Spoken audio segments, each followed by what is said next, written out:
What?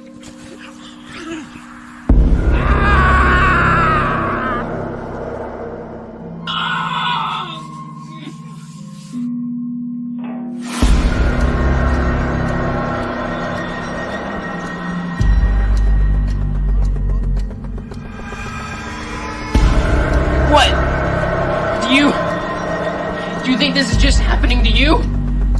I have to save my family.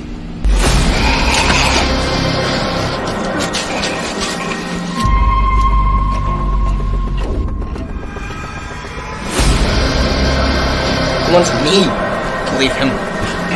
When the time comes, I'll just go. Even if you're a zombie, I'd still love you. You're my brother.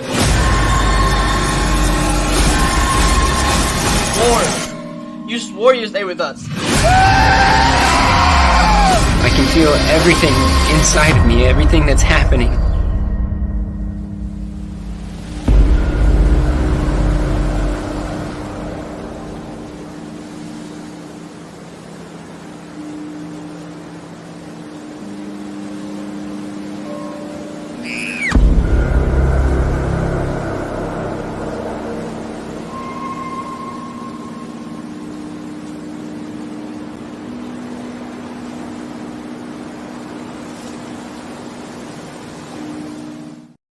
That's right. We're starting the show with a bloodbath.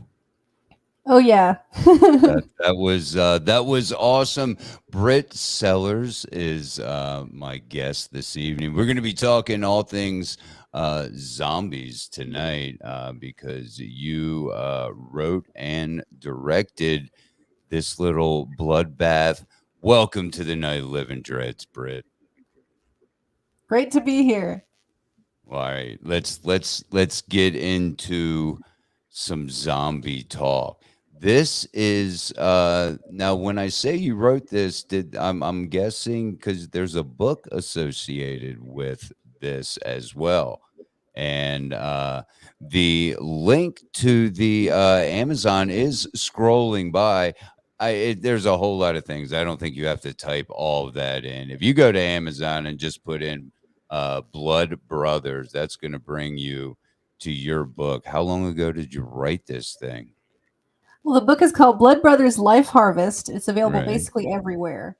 And what was really fun is I didn't actually publish it myself because I was thinking, it's our first book, so I figured, self-publish. But no, we actually got picked up by a real publisher. Lots of fun.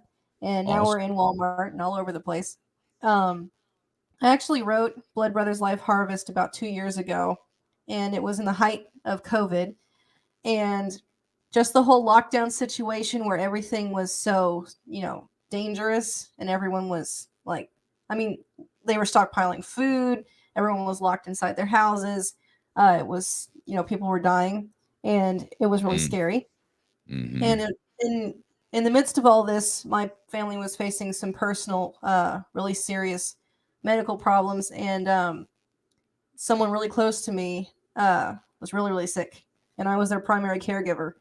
And so all of my negative emotions, all my fears, all of my, anger at the universe in general, and all of my determination to fix the situation, and the hopelessness I was feeling, everything was pretty much channeled as my own personal therapy into this book. And Blood Brothers Life Harvest is a conglomeration of every single thing I was going through and my family was going through, I put into this book. And I mixed it in with zombies because I have been obsessed with zombies since birth, basically. Ever since I watched Night of the Living Dead, and she's being chased around by her brother who's saying they're coming to get you, Barbara. I'm like, that's it. Zombies are my thing. So I've always wanted to make a zombie book. And I've always loved the dynamic between brothers and siblings because it's a very pure relationship, and it can go all sorts of directions creatively, and it's really fun to explore the loyalty between two brothers who are trying to survive in a terrible situation. And Enoch and Aaron are the main characters, and Enoch basically sacrifices himself to save his younger brother because his younger brother Aaron is being attacked by a zombie. Enoch saves him and gets bit in his place, basically. Mm, And Enoch is basically the father figure of this little family because he has his younger brother and his younger sister that he's trying to look out for. His parents are gone, and they just live alone on the family farm. And since Enoch is facing this terrible situation, he's terrified because he's turning into a zombie. And the whole world they're living in is dangerous. The people are dangerous. The zombies are dangerous. And his family's basically helpless in the midst of all this. right. And facing his own mortality like this, he's thinking, what am I going to do? My sister is 3 and my brother is 14, and they can't live without, me looking after them. Sure. And so this whole book explores his struggles of trying to find a safe place for them, trying to find a solution to something that's a hopeless situation. And while he's doing that, he's trying to hide his condition from the government, from his neighbors, from his friends, from anyone who, would turn him in.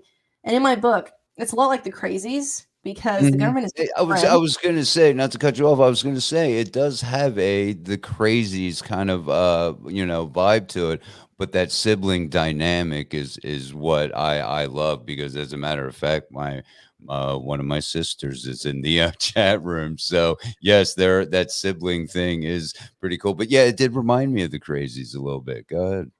Yeah, in the world of zombie movies, this is not World War Z. It's not such a broad scale, universal situation. It's very focused on the family of Right. Enoch and their struggles and the things happening in their small hometown. So it's a lot like the Crazies. It's also a lot like I Am Legend, since it's Mm, focused on primary characters instead of like the ambassador of Israel or right. uh, the situation. Yeah, everything. It's very focused. So I've always found those kind of movies really really exciting. Like Diana Firefly loves to say she's my co-producer, my co-director, my co-writer on the film script. Um, she's said if you have uh, really three-dimensional, really important characters, they can never leave a room, and you'll still be completely fascinated by what's happening to them. They Hmm. can just stay in the same place and it'd just be them in an empty room, and you could carry the whole thing. Uh, Absolutely. I've watched, a few zombies, or dare I throw survivalist type, movie, because it is. You're basically trying to survive these things. So you see a little bit of that. But, if the character is good, and it goes for really any movies, but if the character is good, and I become very invested in the character, and then you kind of, I'll put myself in that situation, like, oh my God, what would I do there? And that just makes it more enjoyable for me. It kind of puts you on that edge of the seat type deal. And that's awesome. yeah, and I love sitting there saying, "Oh, that character reminds me of this person I know, and that character reminds me of this Right. other person I know." And it's a lot of fun to sit there with those people watching this saying, "You would totally fall for that." And they're like, "No, I wouldn't. I'd totally fight that zombie." And you're like, "No, you get eaten." But it's a Right, lot of right. fun to hang out with friends and watch zombies. When we were making this film, like literally everybody got involved. My whole state basically got involved with this film. We had people from all over Arkansas, all over America. We had some people even from Britain come over, and it was like a big zombie barbecue because That's awesome. everyone was really happy, and they'd bring like music boom boxes and stuff, and we'd have like loud blaring music and barbecue sandwiches, and people would bring like tacos and stuff. It was a fun fest of horror. It was just great, and even some local food trucks got in on the action. We had At the Curb food truck and catering. They brought us the most delicious barbecue pork ever. So they kept us all on our feet. Sometimes I Mm, get so exhausted I just collapse in a chair and say, "Okay, people, it's my turn. Feed me. Is there anything left from the horde?" right. It was a lot of fun. I like almost pass out at least 3 times because I was the camera person, I was the audio person, I was the director, and I'd have so much stuff in my hands trying to juggle the camera and the microphone and everything else. I couldn't get the microphone yelling. What's that called? The boom horn or Oh something? yeah, the boom mic, No, the it's boom. No. It's that other thing, bullhorn. The bullhorn. Oh, the bullhorn. Yeah. Yeah, I couldn't carry the bullhorn too, so someone would have to hold it for me while I bellowed into it. Oh, But yeah, I the was a one-man struggles of band. indie filmmaking, right? Yeah, I had actually hired 3 other camera crews to come down and help me, and they all flaked out on me in the last second. So Okay. it's just lucky that Again, I had got my own camera. right, and the speed bumps in making indie horror. Want to give a little hello and welcome to some of the people in the chat here. Of course, I mentioned my sister Tanya. She's in the chat. Mr. Nanners from Helvira over there. He's here. We have Ed McKeever. Welcome, Ed. We have Smithson Creations, handcrafted woodworking. The guy who does all that, good friend of ours, Sean, at his Bone Ripper. He plays Bone Ripper in the Helvira uh, movies. And kid, check the rhyme. I'm not even sure who this is. Kid, check the rhyme. 1 2 1 2. Always late. But let's do this thing. That's all right. Better late than never. Thank you guys for joining us. We are talking all kinds of zombie stuff here, including Blood Brothers, Life Harvest, and I want to get into the movie. We were talking a little bit before the show about the special effects, and if you came in late, you missed the trailer. But how about this? If you stay through the whole show, I'll play it at the end of the show and to take us out, so you can watch it again. But if you were fortunate enough to see it, you saw some pretty gruesome special effects on old boy's shoulder there when he got bit, and a whole lot of blood. You said Diana Firefly. She was in charge of the blood, right? Oh, She was in charge of the veins and the blood, and also designing a lot of the zombie faces. Um, I was doing the practical latex of everything. So I'd layer down the latex and then she'd come in and paint it. And I paint some of it too, but my forte is in all the latex. I love smearing that stuff everywhere. And also, my sister would help with some of the special effects of the latex. She found out that if you stir latex, it makes long, stringy ropes, which was a lot of fun. Our last zombie shoot, we just have her over there stirring the latex with a bunch of volunteer zombie helpers, and they'd peel all of the latex that got on their fingers off, and I'd stick it to people's faces. So it was really gross, but it was a lot of fun. And sure. The bite mark is something I was really excited about making, and I was in charge of the bite. So I would take his shoulder, I'd wash it, I'd paint down red so that the inside of the bite is red. And then I'd layer in latex, and I'd layer in paper towels, toilet paper, anything I had on hand. Mm-hmm. And we would layer it and layer it, layer it. And then I would take something like a pencil and I'd poke holes into the latex so that I could get down into the red paint again. And that would make the bite mark. And then I'd put more paints, more layers, lots of layering. That was a 5-hour-long makeup session. And it was a lot of work, but it looked awesome. And I loved did look great. Yeah. I love progressing. You know that whole tissue and liquid latex thing. My oldest daughter years ago, she started messing around with it, and she would do on the top of my hand. She took and made it, look like you could see the bones, and all that was just liquid latex and some toilet paper wrapped up to look like, the bones extending, and the thing was, it was gruesome. She was really good at it and learned it from a YouTube video. So any aspiring practical effects artists out there, it's not that hard to get into it. If you really want to do it, you can dive into it cheap. To be honest, I had never done makeup before, so this was a lot of fun. Exactly. Yeah, and it looks great. It really does. And it's not that hard, man. You just have to have the determination and passion and the drive. I mean, you're playing a lot of different roles in this. As a matter of fact, the megaphone thing. Hey, I know what that's like, Mr. Nanners.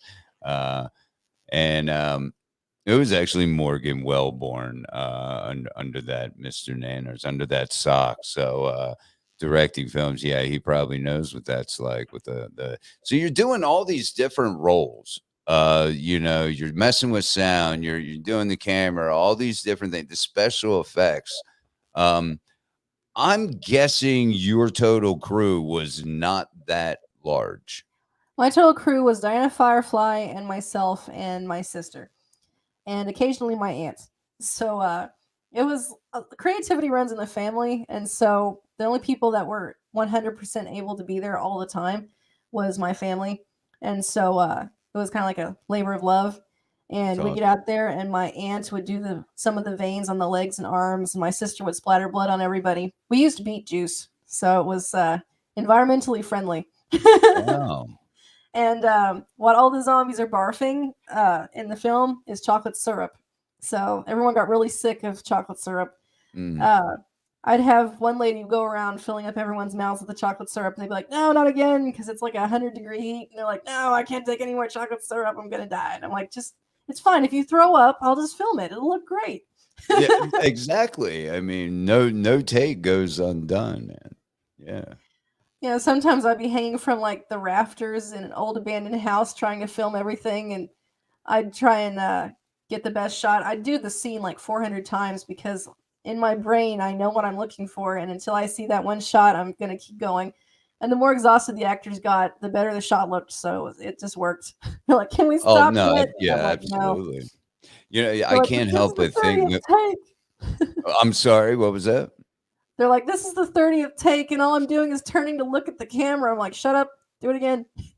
Do it again, right? I mean, it being a labor of love, and you're putting a lot of time and effort into it. You're gonna want it to look exactly how you envision it in your head. I mean, and no matter how many times you may be a hard director to work for, but your end product is always going to be exactly what you envisioned it. Otherwise, it wouldn't be on the screen. That's what I'm taking from it. Yeah, and the camera I got is a Netflix worthy camera, so what we recorded looks so good. In fact, I just rendered out the first official draft of it. I'm working in pieces because I have some new zombie footage to squeeze in there. But I'm finally chopping it down to size. It was originally 5 hours long, which I got down to 3 hours long, which then I got to 2 hours long. So I think the finished product will probably be about 2 hours and 20 minutes long, so not too long, but long enough to get a good bite in. Oh, I see what you did there. I couldn't help when you mentioned the chocolate syrup. I couldn't help but think of Night of the Living Dead with the little girl because they used chocolate syrup because you couldn't tell it being a black and white film. You know? Yeah, and also I figured if your stomach is rotting, you probably don't have red blood anymore or Yeah, like yeah, black bile. So yeah. I was gonna say some kind of a bile, rotting type stuff. That's awesome. So I'm guessing it's a family affair when it comes to doing all the editing or those tasks that are specific to you. it's specific to me, but Yeah, being I the do director and whatnot. I'm guessing you and Diana Firefly being the co-director, you guys probably have more of your hands in the editing and whatnot, I right? do too much on the editing. Like I'll get vicious with it and say I'm just gonna cut this scene out because I'm tired of this thing. It's too long and it doesn't look right. And then Diana Firefly, she's more artistic than I am, so she comes in there and carefully reworks what should be done. I'm the technical side of it, but she's the plotting, planning side of it. So she'll look at it and say, "No, what we need to do is this, and you should switch this around." And there you go, it's fine. And so it works. Like I got really mean with the movie because I was stuck at 3 hours, and I'm like, I have to get mean with it. I have to snip it all up so that it's not like 3 hours long. I don't need like a huge thing here. I need something that's the perfect length. And Yeah, so I I mean, got because I mean. mean, if you got something 3 hours long, I mean, that's when it's time to start thinking about a part two. Yeah, which we are actually working on, by the way, which is fun. He'll be even sicker. But anyway, yeah, so we've got the editing under control now. I've calmed down. We're in the 2 hour range, so we're okay. And basically, myself and this boy named Patrick Farley, he's helping me over in somewhere in Nevada. It's not Las Vegas. It's something Reno. else. Reno, yes, thank you. Patrick Farley Productions. He's helping me edit. and also possibly special effects, CGI stuff. Nice. But yeah, so I actually hadn't figured out how to edit until I discovered DaVinci, which came with my camera, and DaVinci's awesome. I've heard a lot DaVinci of people Resolve. talk good things about DaVinci. Yeah. Is it like newbie friendly? Oh yeah. You have to watch lots of tutorials and stuff, but the basic edits of what I want, I can do, and then I send it to Patrick, who's been doing this forever, and he cleans it all up and makes it perfect and smooth. So Awesome. between the two of us, we've got it down, and it's looking awesome. Like deliverables for distribution used to terrify me, but now since we're like partnering up here, I think we can do it. It'll be fine. So the biggest hurdle is making the movie. Now we just have to finish it up. It's looking great. That's awesome. Now going back to the beginning and the funding, was this all out of pocket? Did you use crowdfunding? How did you go about We had some getting this off the private ground? we had some private backers, but primarily Okay. it was funded by myself, and it was a lot. Like I'm not doing that again myself because it's just I'm broke now, completely flat broke. So Yeah. hopefully this makes lots of money, or we can get some crowdfunding going for the sequel because I can't carry a whole nother movie on myself. That's way too much. Yeah, I So can't imagine. My goodness. I see, what other directors in the indie scene, are what their goal is when they do crowdfund. So I can only imagine. I mean, you're upwards to, tens of thousands of dollars that people are asking. So if that's something that has to come mainly out of your pocket, ouch. yeah, a lot of it went to the camera equipment since all the people bailed, and lots of makeup, tons and tons of makeup. But Oh, I'm it was sure. so much fun, and I feel like kind of a pro now. So we could really, if we got some more funding in, we can make a killer sequel. We've already written it, and it's almost finished. The sequel book will be coming out soon. It's called Blood Brothers Hopeless Place. So it's a lot of fun. Mm. And Diana Firefly is actually helping me write it. So she's bringing her particular brand of psychotic, creepy psychology to it. She gets into the Nice. zombies' like brains. She gets down in there. I'm the sick, physical grotesqueness. Like I research all of nature's most disgusting killers, like the cordyceps fungus, of course, and rabies. And I look up, parasites and horribly gruesome things like that. I love it. So Well, I guess it's what you call, job research, movie yeah, research. yeah, and I love reading about all the horrible things nature comes up with to kill people and animals and insects with. So like orb weaving spiders, lots of creepy stuff. Hmm. And so I do all of that side of things, and she gets into the psychology of everything. Like I'm emotions and physical discomfort. She gets into the psychology and the reasons and the why. So That she that's gets, that's more me. That's more me. yeah, That's what got me into, true crime and serial killers. she's obsessed with true crime. That's all she does. So she brings all the serial killer elements into it, There you and go. all the Yeah. insanity. Lots of fun. No, absolutely. I want to toss this back up. I didn't mean to do it while you were talking, but Morgan says, or Mr. Nanners, I have the Black Magic 4K and Resolve. Best thing I ever bought. Same. I mean, I had originally decided to buy something stupid, like just an average camera. I didn't even know about video resolution until I got into this stuff. So, yeah, I got with some other directors and producers, and they said, no, if you do nothing else, buy the best camera you can afford because, Black Magics are awesome. And without them, your video is going to look like shit. So Mm-hmm. I bought the Black Magic, and I cringed at like the $5,000 price tag, and I'm like, holy crap, this just damn. But yeah, if I hadn't bought it, it'd look terrible. So I'm so happy. And I was actually trying to figure out how to turn it on when we were on set because I got it like at the last minute that everyone could be there on that day, and I had to film it. And the second I brought it home, I figured it would look terrible because I never actually filmed anything with this camera before. Right. And I put it up on the big screen, cringing, thinking, "Oh God, this is gonna suck," and it looked amazing. And I shared it with my my co-director, and then I showed it to a couple actors, and they're like, "This is what we just filmed. This looks amazing. This looks like Netflix. This looks like an actual movie." I'm like, "Yeah, I know. I'm just Yeah. awesome with the camera." No, that's all. I mean, yeah, there's going to be a heavy price tag on it, and when you're talking, a few $1,000s for a camera, if you're on a tight budget and trying to make a film, I think the best way to go about it, and correct me if I'm wrong, is you spend the least amount of money to make it look like $1 million. So if you, I Yeah. mean, that camera is going to pay off so much, for you, being as high quality and as good of shots that it's taking, you know, that's going to pay off, tenfold, I think. Yeah. And if you're a new filmmaker, if you do nothing else, buy your camera. Buy a really nice camera. It's like Hmm. trying to paint if you don't have any paints and you're using mud. You don't want to do that. You want to buy the best paints you can and the best equipment you can and then go for it. I mean, Yeah. you don't want to try and realize your vision on like a cell phone. You can, but why do that to There's yourself? been people to take and do it because I mean, I don't personally own an iPhone, but I've heard that yeah, they just take really, really good videos and whatnot.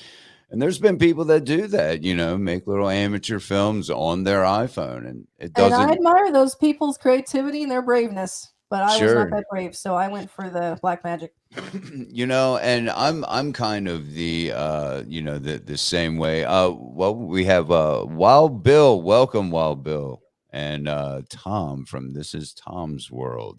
Um, so I'm kind of the same way when it came to podcasting. I'm like I worked with a regular mixer and whatnot, and then it's like, okay, now I got a little extra money. All right, let me go to the Roadcaster.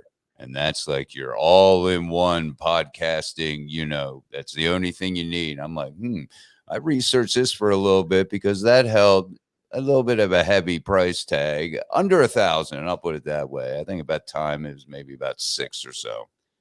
And get a compatible mic, the Rode mic, because if I have no matter how in the clouds I am, at least I'm going to sound good while I'm doing it. You know what I'm saying? So I think when it comes to filming, have a good mic, or a good mic, a good camera. There I go. Get Have a both good. if you can. I had a mounted mic and a boom mic, so it's a lot to try and figure out how to work all that, but Sure. it's worth it in the end because you don't want to have a whole film and then you realize some scene that cannot be replaced. All the audio is not there or something. Yeah, it's not Right, good. right. Now, But did any of the cast like help out maybe behind the scenes? Did their schedule allow that to help you with filming? nothing technical. Some people help with the makeup because when you have a whole horde of zombies and you only have like 4 or 5 makeup artists, it's a really hard task. I even had an 11-year-old girl helping me. Her name was Lily Robinson. She helped with some makeup on a burn zombie. She had his hands and feet. She was smearing like black paint all over. A lot of fun.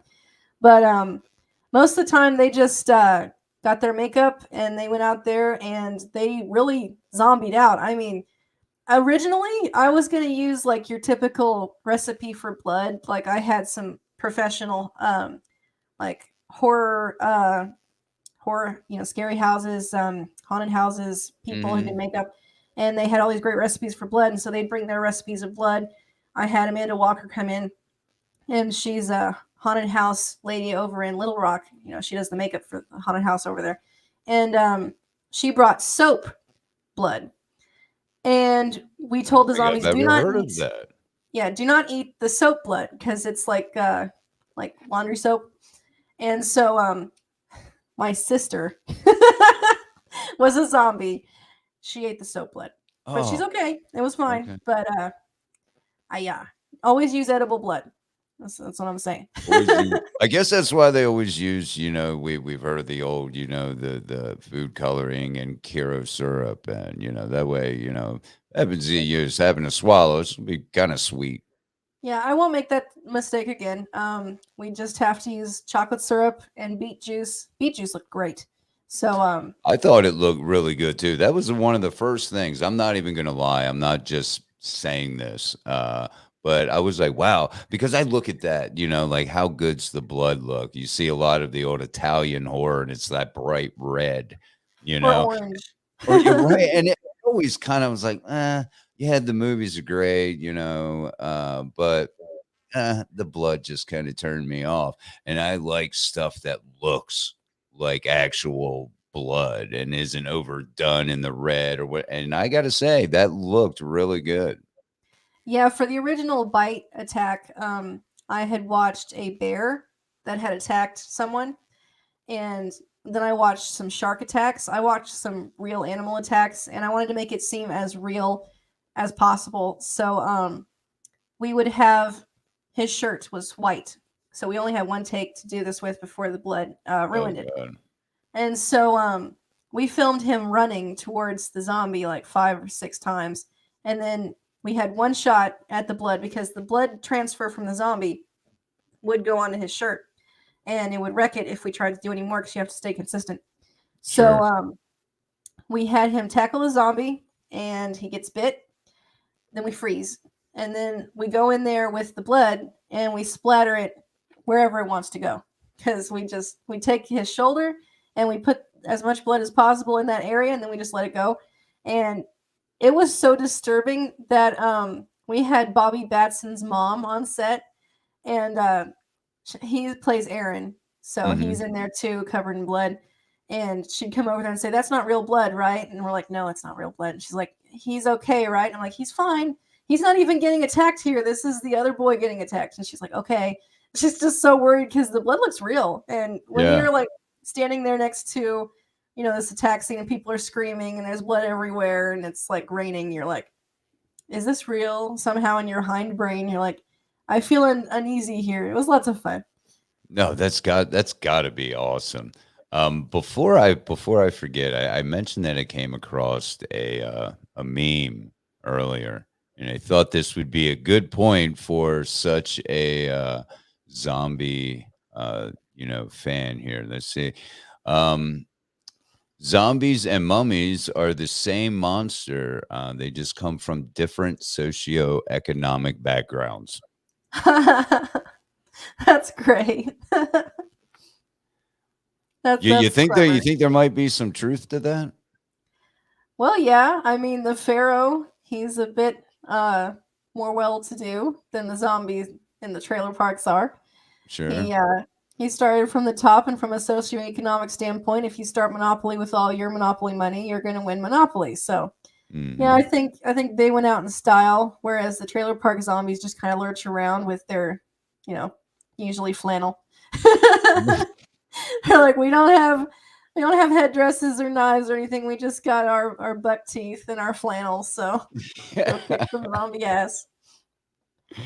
And the Oh, mummies have their own coverings and their own sarcophagi or whatever they are. So yeah. right, right. No, I thought that was funny. Um, so that we mentioned the book. We mentioned well, we've been talking about the movie. When are you thinking about a release date? When can everyone get their eyes on it? And are you going to maybe provide screeners, hint hint, I've seen for people for on review and such? I've seen people on Facebook do screeners. I'm not doing that Okay, because it's too risky. true. So we're just showing it to private people and Mhm. people in distribution and agents. So we're currently at the stage where we're about to begin that process. We just finished filming the very last zombie scene in July, and it was a train car zombie shoot where zombies on a train track were attacking the heroes. It was a lot of fun, and so I have to fit all that in there. The main film itself is finished. I just need to add in zombie sound effects and zombie like blood splatter that I couldn't physically do on set, Sure. and then muzzle flash. So basically, it's done, It just needs some bells and whistles added onto it. So I'm thinking probably spring of next year it will be somewhere in distribution. It'll either we have some people from different huge channels looking at it, going to look at it, and anybody who is in distribution or is a agent, reach out to me because we are still building our screener pool of people who are going to look at it. So, excuse me. So yeah, we're just finishing up everything on our end. Yes, we Ms. will submit to festivals in the event that we don't find distribution that we're happy with. Because Blood Brothers, it's not like, all of these like Walmart movies that you find in the bin, and that's $5 for 20 packs of zombies. Yeah. It's too good for that. We want it to go somewhere nice where it deserves to go. On terms of zombie films, I think this is easily on par with Crazies, and easily on par probably with The Last of Us, the series. It is that tone. It's serious and it's scary and it's dark and it's also funny. It's got some dark humor in there, and it's not a throwaway horror flick that you watch when you're drunk and never watch again. Sure. It's something you will come back to and say, "Yeah, I want to watch that again," and it ends really cool. So, no Well, spoilers. that's awesome because and that's why I love indie horror so much because we're finding, those types of movies, interesting, plot lines, different stories, not your same, you know, humdrum, Hollywood horror, which has gone quite downhill. And we've seen a surge in indie horror. And I think, a lot of indie horror directors and filmmakers would have to, give, pay a little bit of, respect to the crew at Terrifier because they really put indie horror, really was a catapult and made other directors be like, hey, this is possible because they've done so well with Terrifier too. Did you kind of get that vibe when that happened? I mean, you're seeing obviously that the industry take off a little bit. I'm kind of friends with those people from Terrifier. Like, Okay. when we were making this, I'd reach out to them and say, "What tips do you have for me?" Because I'm kind of new here, and Nice. they were nice and they told me what they did and what worked for them. Uh, it was all the technical stuff of making the film, like the blood that they used and that kind of thing. They pointed me towards beet juice, so that was fun, and it was fun to talk to them. I'm hoping for the similar kind of success, but it's a work in progress here. It certainly They is. Yeah. they really launched with Terrifier 2, so maybe the sequel of Blood Brothers will do better than the first one. But I have high hopes for this first one. We have something to prove, indie filmmakers. We are not established yet, and we're kind of desperate because we don't have like a million different chances of making bad movies. We only have like one or two chances to make really good ones because it's so expensive making movies. It's Right. you have to be sure of what you're doing, and you have to pool all of your resources and all your creativity into one huge big bang. And it's a lot of fun to see what you come up with. And in Hollywood, they seem to use the same people to write everything. Like, you Yeah. can literally pick out the same brand of humor in 6 different movies. They even use the same jokes sometimes. It's gotten so bad where me and Diana Firefly can sit there and we can predict what the characters are going to say seconds before they say it, and then what they're going to do seconds before they do it. I mean, you shouldn't get to that point. No, no, and that's funny that you say that because I do that quite often with movies. Me and Mrs. Dreds will be sitting there and watching, a movie that neither one of us has seen. And sometimes she'll look at me like, "Have you watched this while I was at work, or have you seen this?" No, I haven't seen this. And you can literally predict, given the scenario, it's Word like for word sometimes. word for word, and she'll just kind of look at me. I'm like, well, I mean, come on, what else did you think she was going to say or he was going to say? I mean, it is so predictable. And that storylines are so much better, and I think you hit the nail on the head when you said that you guys got something to prove. It kind of reminded me, the analogy that popped into my head when you said that was, okay, let's say college sports versus pro sports. These college kids, I never usually, I don't even watch, football or anything now, but years ago I did, and I would watch college, where I didn't like to watch college. And I got into it because I'm like, man, these kids are playing hard. They Yeah, really have something to prove to get to that next level where they're making the big bucks and the spotlight's always on them and they're all over the TV and blah, blah, blah. I think it's the same way. There's a lot more creativity, not just in terms of storylines, but in the whole production and making the film. Filmmakers are getting very creative because of a limited budget, and that I think turns out better results than the old Slurpee machine, humdrum, same thing where the lines. yeah, and it's like they have a formula for their characters. They're like, he needs one quirk, and he can Mhm. have like one girlfriend, and he can like one thing that's his specific thing, and he always wears the same outfit. Yep. It's they're trying to brand them, but it's such a formula that you can pick it out and you just get tired of it and you're like, oh, here we go. Here's the fun little quirk about him that is so cute. It's boring. I mean, It you is. need to get in there, and I base my characters on people I know, even if they're not the same gender as the character I'm writing about, or if they're not the same age.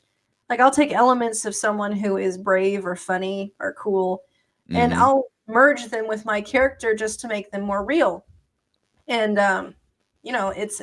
it's cool that way.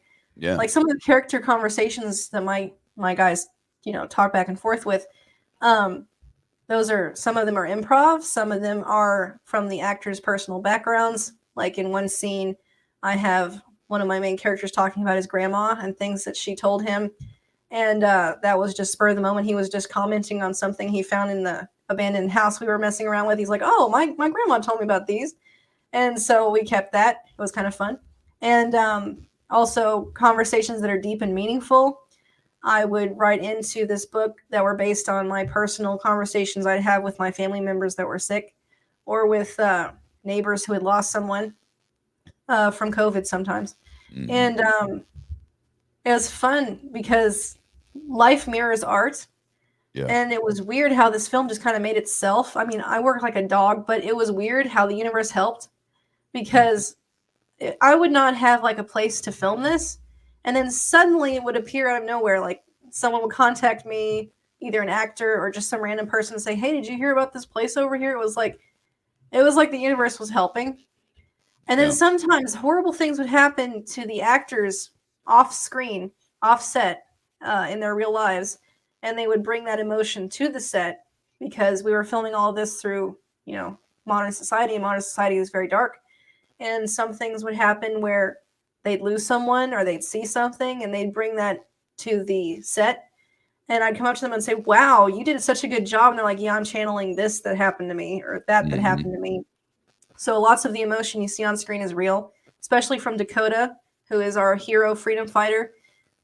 He's played by Nathan Kirby, who is a bodybuilder. He's like kind of like a role model for a bunch of kids at his dojo fight school thing he's running. Nice. And right before we shot the most emotionally heartrending scene of his character, something terrible happened to one of his students, one of his closest students he was teaching. This young boy accidentally killed himself, Oh my and god. he was doing it as one of those, pretending to kill yourself on camera for social media kind of thing. And he was the pallbearer, Nathan Kirby was, for that child when like the day before he came to set. And in my script that I had written months before, a child dies in Dakota's arms, and he has to comfort it while it's dying. And he came up and said, "I'm going to do this scene, and I'm doing it for this child who said he was very proud of me for being in this film." And he said, "I'm I'm really torn up about it, and you'll have to like be patient while I work through this on set if I forget a line or something." I said, "Don't worry, we don't even have to shoot it." He's like, "No, I'm going to do it." And so that scream that's in the commercial, that's a real scream. I had not written that part. He just got so emotionally overwhelmed from the situation that he did let out that scream, and it was so beautifully heartbreaking that I kept it. And he did a great job. Just amazing. So lots of real emotion was in this film, and lots of real emotions in the book. And that's, I think, going to set it apart from lots of zombie films. Absolutely, because I mean, I really, something. Yes, you can just make up a story, and put that story to film, or and I kind of understand what you're saying about kind of how it kind of made itself, because basically the script was written and you didn't even realize it. It was writing itself through your personal experiences, as bad or good as they were. It brought about that creativity. It introduced you to people, if you will. Everything is interconnected. And I feel that when you're like, man, I don't know how's this gonna work, blah blah, and then boom, something happens, because that's been happening to me. Just I'm in positions that I never thought that I would be in, just by being persistent and staying true to my passion, which is being behind the mic. I'm not the acting, type, although I do have, a little acting role as Dave the Stoner in the Hellvirus Haunted Asylum of Horror, which goes on Kickstarter September 1st. Shameless plug, I snuck in there. But if you stay true, I think is the one thing that we can take away from all of this this conversation, because I didn't know anything about your background, or the family issues, health issues that were going on during COVID before this. And I think it's just really a testament of your character, and anyone else who myself as well, to go through these obstacles and stay persistent and stay true to your passion. As I said, I think that's really the heart of indie filmmaking. We're real. In my opinion, that's the heart of indie filmmaking, because low budget, we're riding on passion. Yeah, we're flying by the seat of our pants, flying blind on a rocket cycle, but we're going somewhere. That's right. And a lot of good things are coming out of it. And I'm sure that Blood Brothers is gonna, life harvest, because there's other Blood Brothers. There's like a band named Blood Brothers. There's a I couple think, movies, Blood Brothers. right. So you gotta make sure, if you're looking for the trailer, make sure you put Life Harvest in the end, just to make sure you're differentiating between all the other ones. But I mean, it's sure to be, right up there with, I mean, and it's a slow process, this getting recognition for your art and your passion is not an overnight thing. Whether you're an artist, whether you're a filmmaker, whether you're somebody like myself, I've been dabbling in voiceovers, and I've done a handful of them, and, for the indie scene. And I wasn't charging. I'm just trying to build myself up, build up a a little, I got a few credits on my IMDb. So Yeah, and you got to we do all that. want. You're not going to make money right off the get, if that's your thing. My thing is, I just really like doing it. I'm fine outside of not making money. I got a roof over my head. I can pay my bills. I don't need this, whatever. I just love doing it. It's passion. Money would be nice, but Sure. I want immortality. I want people to look back at the film and say this is amazing, and then say who wrote that. And look around in the credits and say, oh, it's this little person over here. Yeah.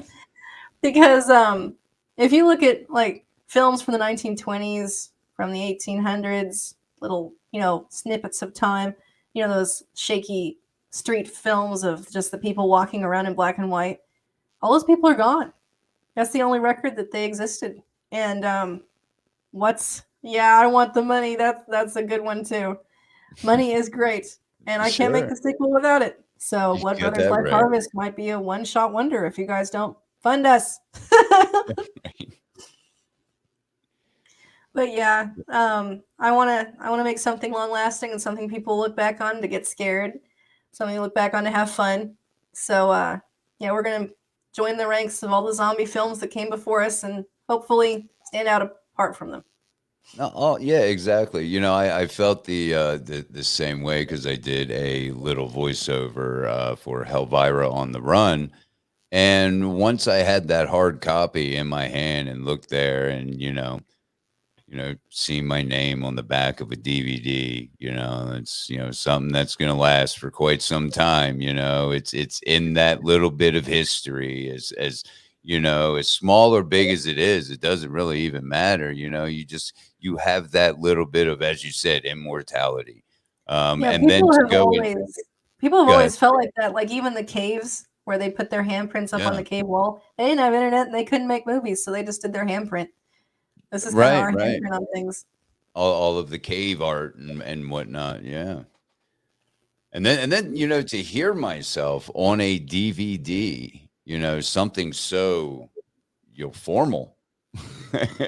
it was very cool. It was very surreal, I mean, just that, little 20 seconds, bam, but it's great, man. And so I think and I've had yeah, another podcast similar to this one in the way that I think the word for this show should be probably passion. And the other show I did was with Mr. Steve Hansen, great guy, and we expressed that as we did tonight. The amount of passion that's in indie horror you don't see really anymore in Hollywood. It's everybody's just flying by their name. And you see a lot of these remakes of horror movies, and we're all like, oh yeah, exactly, the eye roll. We're like, oh geez, not again.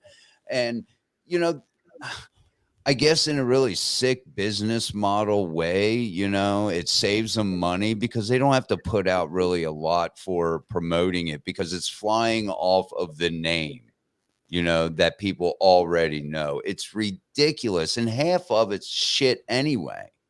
I just hate when they take something that's really amazing and then try and make a sequel or a prequel, and you're like, just shut up, make Leave something it else. alone. Right. We're sick of seeing different takes on the same damn thing. Come up with something new. Exactly. Exactly. And well, indie horror does that. And people could say, well, indie horror does fan films. Okay, well, a fan film to me, and correct me if I'm wrong, would be kind of an easy start for a first-time indie filmmaker, a first-time filmmaker to make something that first they know a lot about. You have to have knowledge of the subject matter that you're trying to put on film. So I mean, with It's good practice. yeah, it would be good practice. Yeah, that's kind of what I'm getting at. You don't have to, writing the script. It takes some of the, I guess the filmmaking process and certain things. It takes them out of the equation. To where if you're coming up with an original idea or something, but It's fun, and I know lots of people who do fan films. I even was almost lured into the siren call of fan films, but I decided not to.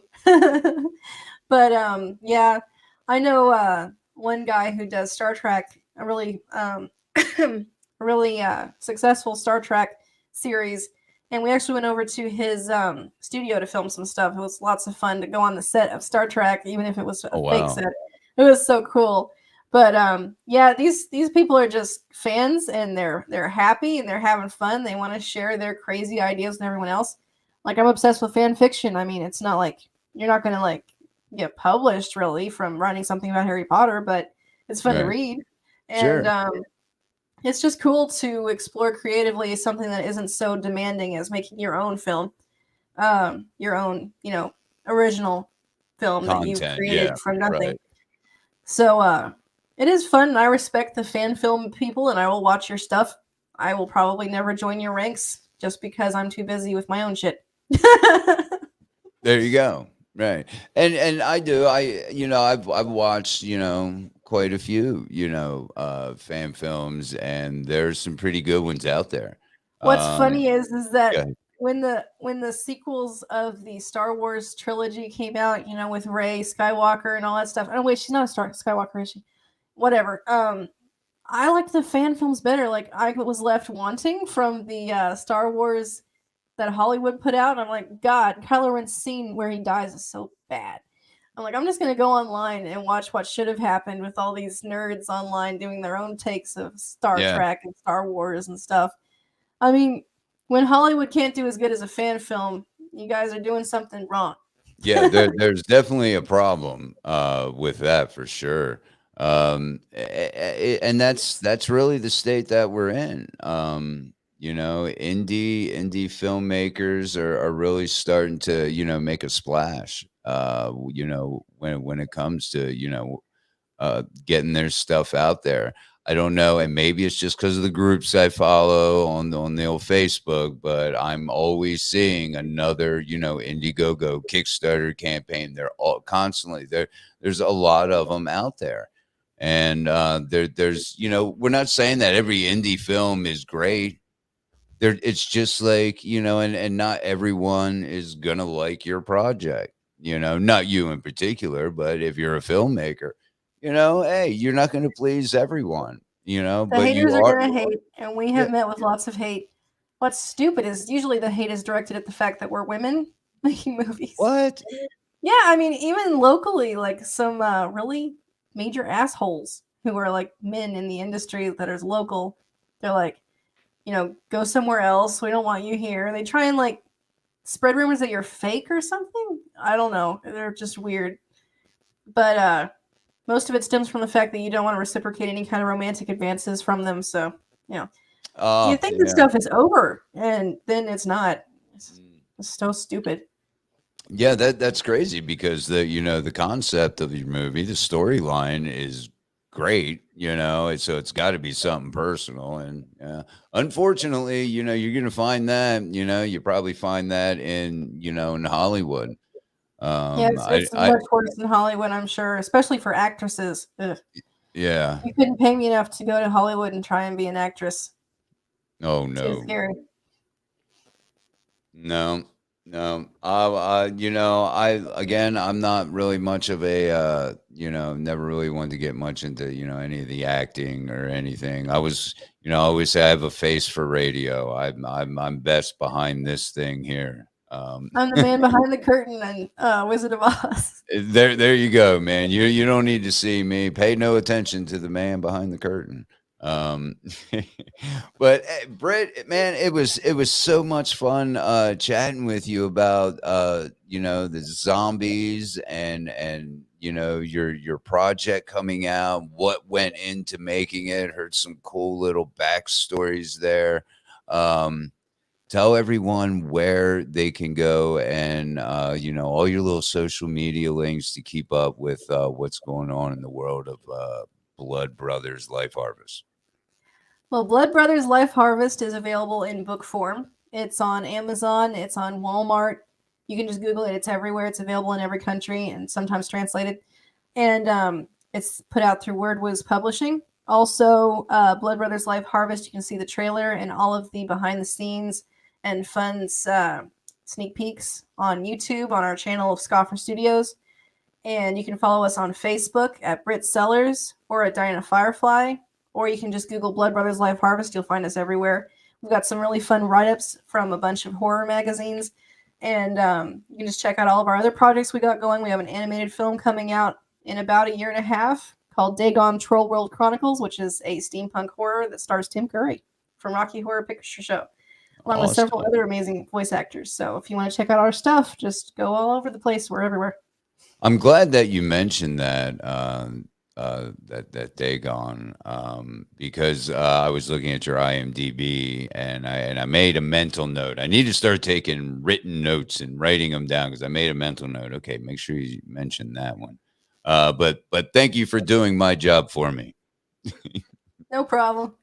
And again, thank you, Britt, for taking some time out and chatting. Everyone, get over there, check out what's going on. The indie film scene is exploding, and this is one filmmaker that I think you're going to give us. You're going to deliver on this one. The trailer speaks volumes of blood, I should say.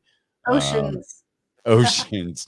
That's what happens when you get Miss Diana Firefly involved in the blood.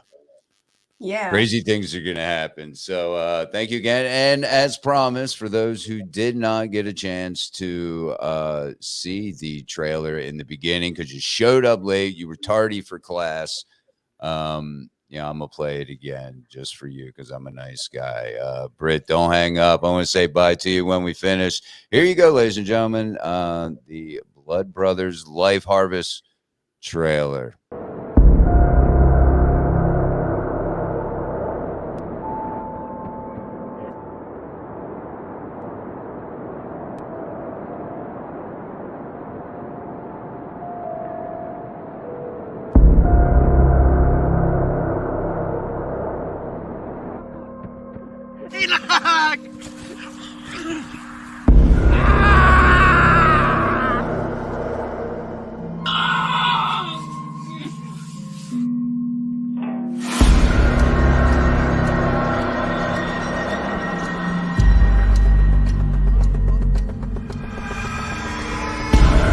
What?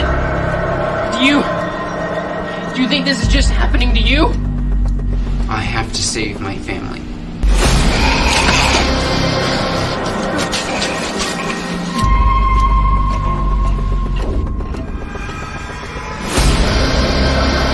He wants me to leave him. When the time comes, I'll just go. Even if you're a zombie, I'd still love you. You're my brother.